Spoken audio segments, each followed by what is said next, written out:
Thank you for joining us on Crooked Mustache. Today we're taking a look at the Toyota Camry, the latest variant of the best-selling passenger car in North America.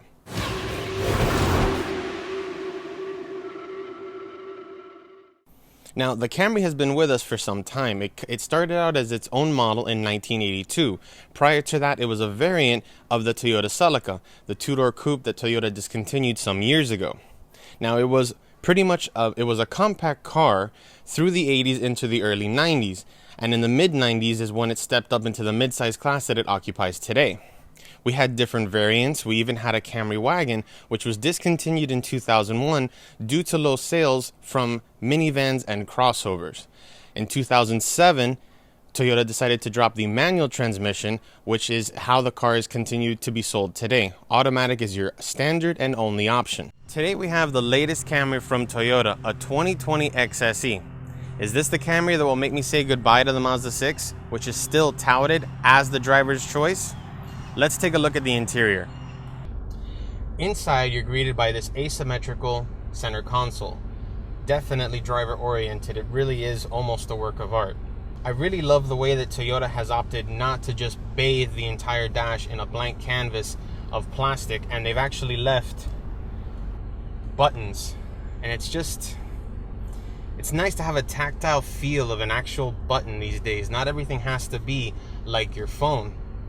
Although speaking of phones, the Camry now comes with integrated Apple CarPlay and Android Auto, so even more of a reason to not have to select the navigation package.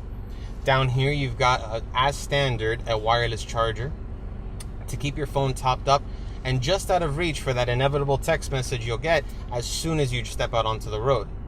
The AC controls are clear and concise. You get a knob for you and your temperature, a knob for your passenger and their temperature, and 3 buttons to control where the air that's hitting you comes from, where it goes to, and how hard it blows. We're going to ignore these other 2 buttons since we're in South Florida and it's typically about 1,000,000 degrees. What it is day one, you buy the car, it's AC on, and that's an end of it. It comes with an 8-speed automatic gearbox, which does have a manual selection mode, but for some reason, it's on back to front. It's supposed to be towards you to change up and away from you to change down. But no biggie, because you actually do get paddle shifters in the Camry, which are in the correct orientation, up on the right, down on the left. And weirdly, it's an option that's limited to only the SE and the XSE, or the TRD if you opt for the full Boy Racer package. Looking forward, you've got an old school layout with the twin dials and a little information center to bridge the gap in between, providing you stuff like basic navigation inputs from the Apple CarPlay, tire pressure monitoring systems, other vehicle information, your radio track, radio station, things like that. In terms of safety, you get lane departure warning with steering assist, radar guided cruise control, which is full speed, pre-collision warning with pedestrian detection, blind spot monitoring with cross traffic alert, and 10 airbags. Definitely a safe place to be. So now moving to the back of the car. In the back is where the Camry really shines in its class. I am not the smallest member of my family, and I fit back here quite comfortably. There's ample leg room, ample headroom. I'm amazed they're able to achieve all this space and still have the car look as sleek as it does from outside. The addition of rear seat air conditioning is also a welcome upgrade, instead of having to ask the front passengers to crank the air on full blast just to cool down the back of the car. However, though, it is worth mentioning, if you're a fan of having the pass-through for cargo, you are going to want to avoid the TRD since it swaps out the folding rear seats in place of a suspension cross brace. So that is something to consider. If you're looking for the Boy Racer-esque, your best bet is the V6 option in the XSE. So moving to the outside, with the previous generation Camry, when it launched back in 2012, I wasn't a fan of it somehow. Something was off. I wasn't a fan of the taillights. It just didn't do it for me. After the facelift, it looked a lot more mature, much more pleasing to look at. But this one though, the subtle spoiler, the way they've pushed the pillars back out to give it almost a fastback look, the wheels, the quad tips, and the bumper, which is very clearly derived from Lexus.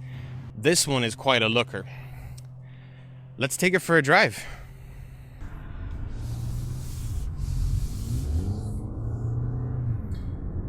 So in terms of basically pulling away from your house, it's about as Camry as you'd expect. It's quiet, it's comfortable. I would already be hearing road noise from the Mazda. That's just something that apparently Mazda has just recently sorted, which was the in-cabin noise in their cars. Rides very smoothly.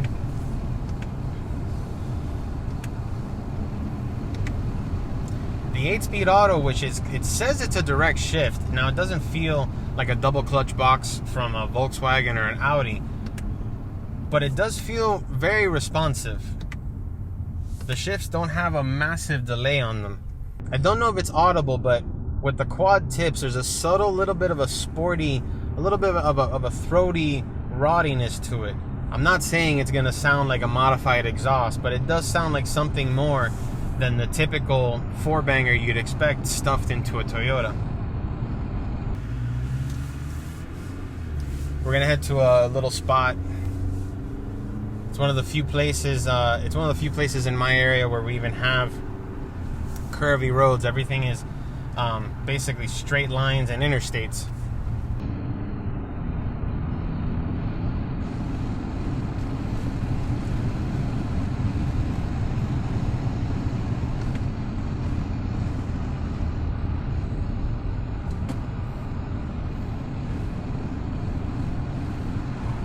There isn't a massive amount of body roll. The body does tend to shift a little bit.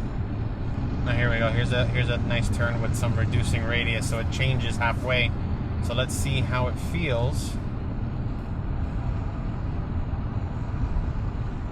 Now I'm not taking them fast, but I have to say that in terms of responsiveness and safety, feeling confident when you're taking a turn, it's very good.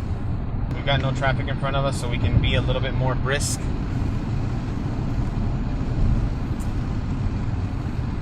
And here we go. We're going to downshift into the turn.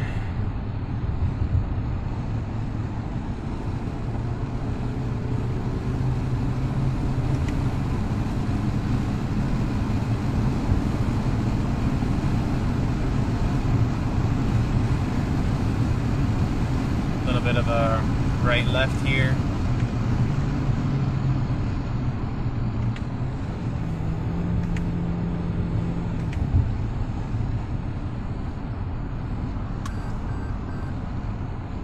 Lane departure warning, actually checking in on a single lane road there. It feels quite nice. It actually feels planted, I would say. I'm sure that if you wanted to really get into the technicalities of it, that the V6 probably doesn't handle as well because of all the weight over the front wheels. But for a 4-cylinder car, this thing handles pretty well.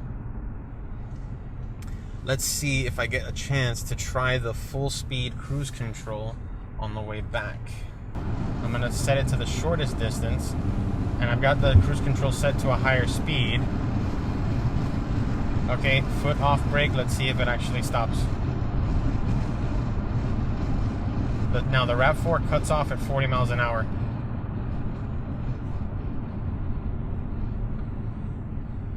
Is it doing it? Yep.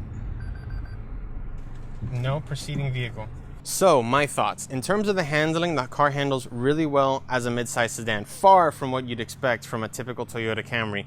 Maybe not on par with the Mazda 6, but Mazda is always going to tout its sportiness. It's always going to be the driver's choice. In terms of power, I would have preferred the V6, but for a 4-cylinder, 205 horsepower is still significantly more than you get from the Mazda 6 in the same class, at least if you go with the non-turbo. The acceleration was ample. The paddle shifters give it more of a driver's feel, and you do feel slightly more in control of that transmission. The interior is incredibly comfortable. I could imagine sitting in stop-and-go traffic without a single complaint about the car. But I could also imagine taking this on a long road trip and getting out on the other side and not being exhausted. It really is comfortable.